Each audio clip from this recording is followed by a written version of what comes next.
이 시간 같이 보실 말씀은 로마서 9장 1절에서 5절의 말씀입니다. 우리의 인생에는 기쁨과 고통이 늘 공존합니다. 기쁜 일이 있는가 하면 고통의 일들이 찾아오고 또 고통의 일들을 참고 견디다 보면 어느새 기쁨의 일이 생기기도 합니다. 오늘 본문의 바울 또한 자신의 고통에 대해서 말씀하고 있습니다. 1절에서 2절 말씀 읽으시겠습니다. 내가 그리스도 안에서 참말을 하고 거짓말을 아니하노라. 내게 큰 근심이 있는 것과 마음에 그치지 않는 고통이 있는 것을 내 양심이 성령 안에서 나로 더불어 증거하노니. 아멘. 바울은 본격적인 이야기를 하기 전에 자신이 지금부터 하는 이야기는 매우 진지하고 심각한 이야기라는 것을 말하기 위해 세 가지의 주장을 먼저 시작합니다. 첫째는 지금부터 자신이 하는 말은 거짓말이 아니다라는 것입니다. 둘째는 자신이 하는 말은 그리스도 안에서 하는 참말이다라는 것입니다. 마지막으로 셋째는 자신이 하고자 하는 말은 내 양심이 성령 안에서 나로 더불어 증거하는 말씀이다라는 것입니다. 사람의 말은 또한 사람의 양심은 늘 오류가 있게 마련입니다. 객관적이지 못할 때가 더 많습니다. 그렇기 때문에 바울은 자신이 하고자 하는 이 말은 그리스도 안에서 하는 참된 말이며 내 양심이 성령 안에서 나로 더불어 증거한다라고 말을 하고 있는 것입니다. 즉 자신의 말은 그리스도 안에서 하는 말이며 성령이 증거하는 말이라는 것입니다. 그리스도 안에서 하는 참된 말인 성령이 증거하는 말인 바울이 하고자 하는 말은 과연 무엇일까요?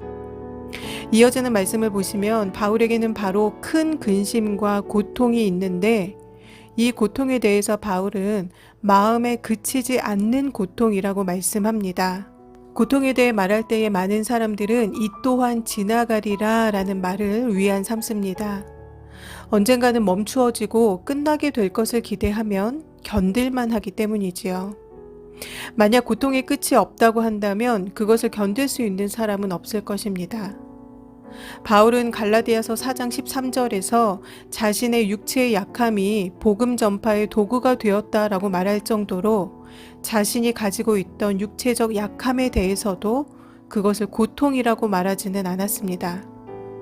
그런데 오늘 본문에서 바울은 자신에게 있는 이 고통이 마음에 그치지 않는 고통이다 라고 말씀하고 있습니다.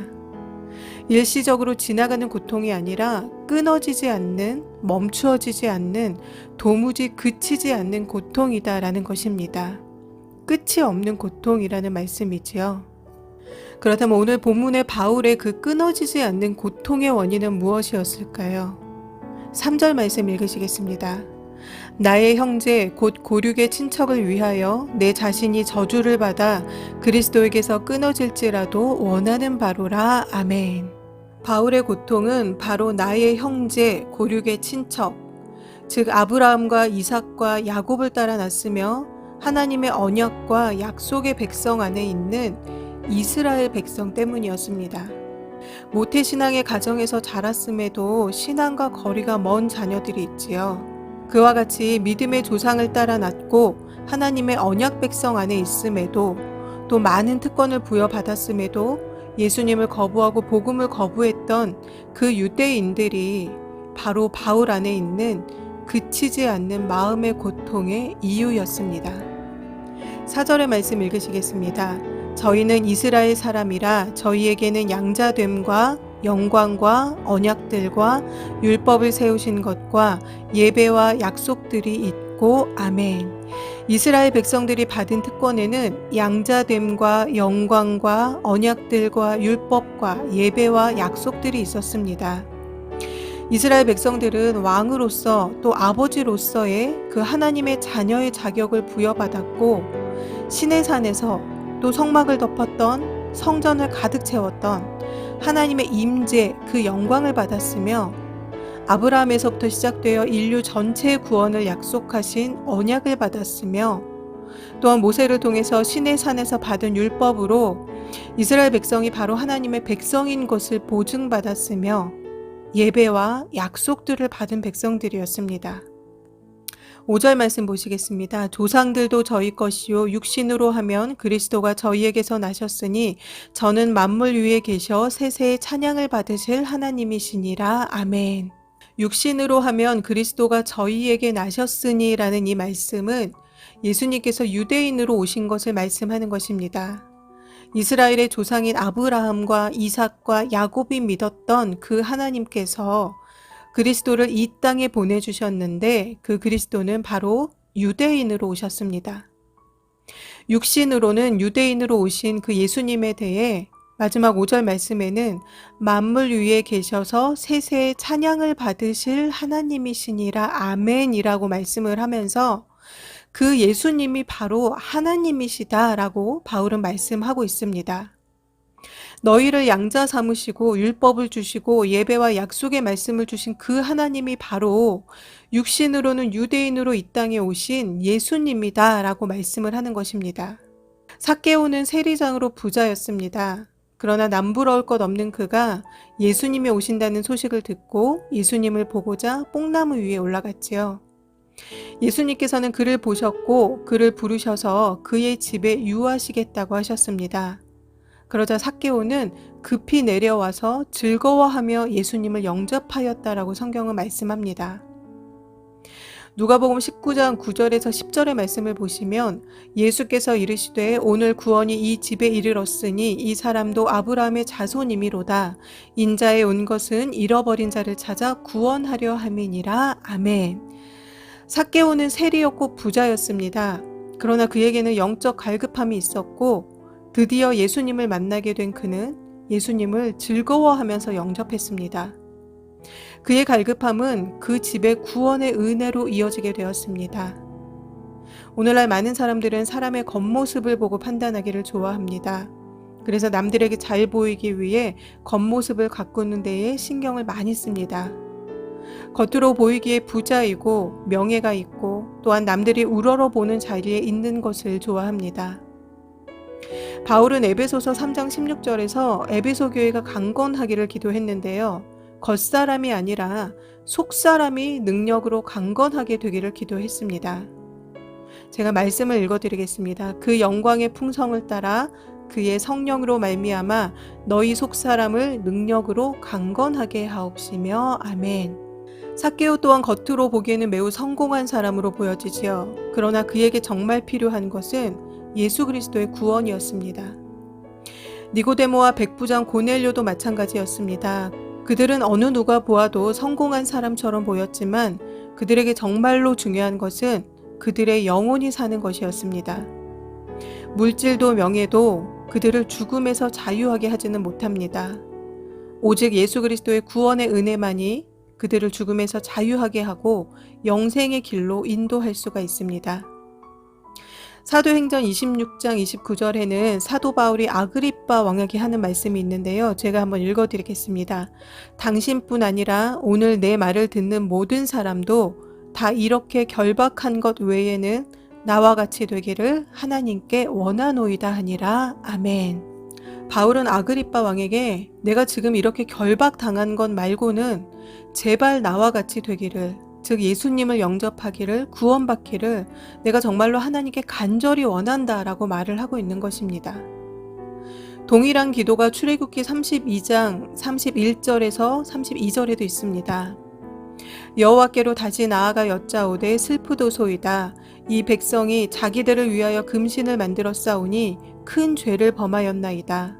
그러나 합의하시면 이제 그들의 죄를 사하시옵소서. 그렇지 않사오면 원컨대 주의 기록하신 책에서 내 이름을 지워버려 주옵소서. 아멘. 모세가 범죄한 이스라엘 백성들을 위해 기도하면서 하나님께 생명책에서 자신의 이름을 지워도 좋으니 그들의 죄를 사해달라고 기도하는 말씀입니다. 여러분, 생명책에서 이름이 지워진다라는 것은 구원받지 못하고 지옥에 가는 것을 의미합니다. 그런데 모세는 자신은 지옥에 가도 좋으니 이 백성을 구원해달라고 하나님께 기도하고 있는 것입니다. 바울도 오늘 본문에서 동일한 기도를 하고 있습니다. 3절의 말씀에 내 자신이 저주를 받아 그리스도에게서 끊어질지라도 원하는 바로라 라고 말씀하고 있습니다. 저주를 받아서 그리스도에게서 끊어진다라는 것은 생명에서 끊어진다라는 말씀이지요. 구원받지 못하고 지옥에 가는 것을 말합니다. 그런데 바울은 자신이 구원받지 못하고 지옥에 갈지라도 자신의 혈육이, 즉 이스라엘 백성들이 구원받기를 간절히 원한다라고 말씀을 하고 있는 것입니다.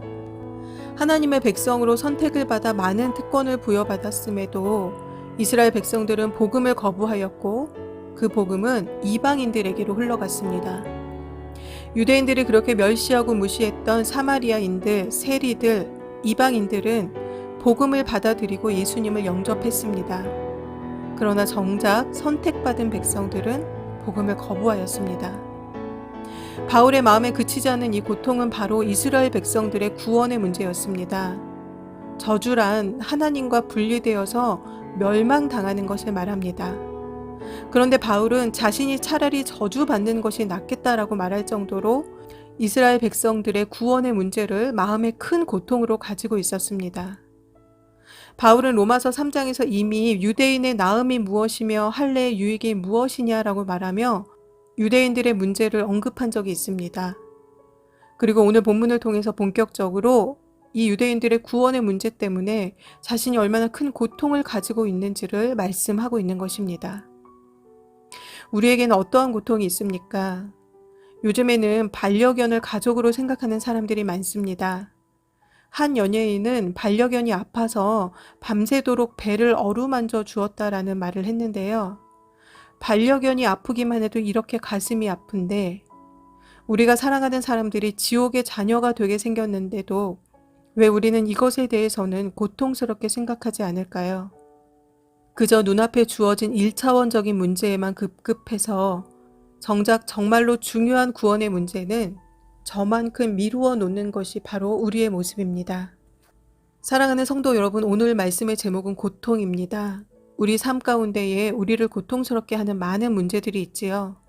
그러나 우리가 가장 먼저 중요하게 생각해야 할 것은 바로 구원의 문제입니다. 구원받지 못하면 물질도 명예도 권력도 아무 소용이 없습니다.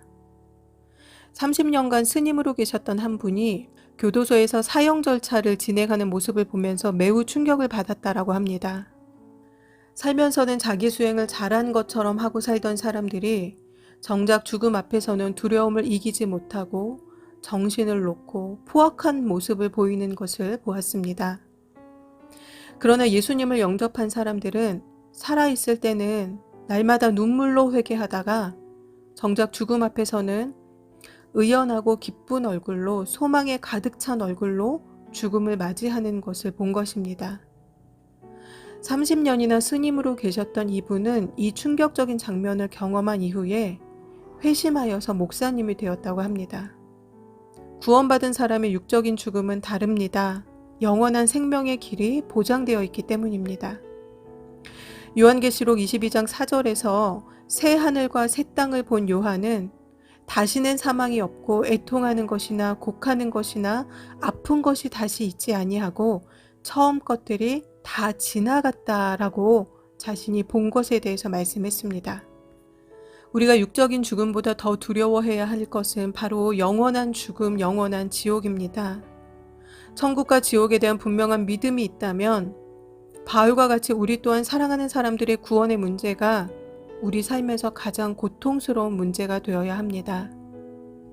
모세는 자신이 생명책에서 지워질지라도 이스라엘 백성들을 구원해 주실 것을 기도했습니다.